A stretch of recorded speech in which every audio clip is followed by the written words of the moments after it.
How to use a naloxone or Narcan antidote kit for an opioid overdose. This is the intranasal spray, and I want to demonstrate for you right now how to use it. So, number one, open the box. Once it's open, there are two small kits here. There's two of them. Each of them contain 4 milligrams of naloxone.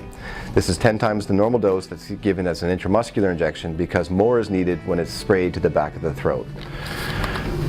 So this is a very simple device to use. We open it up and we have, this is the part that goes inside the nose, and this is the injector part. The way to hold it is to wrap your fingers around it.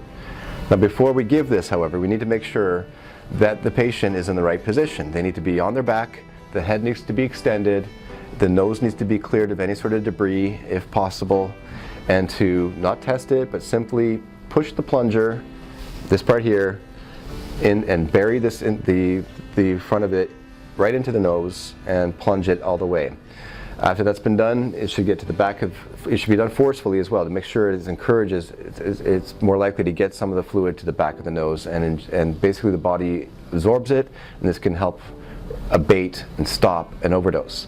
The next thing to do is to lay them on their side and to watch them closely to see if the person is starting to wake up.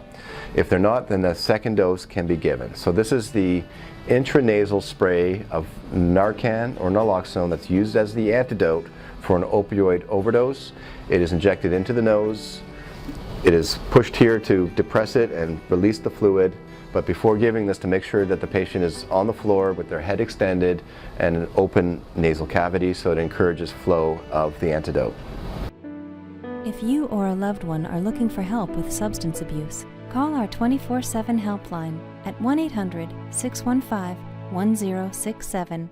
A caring addiction advisor is awaiting your call.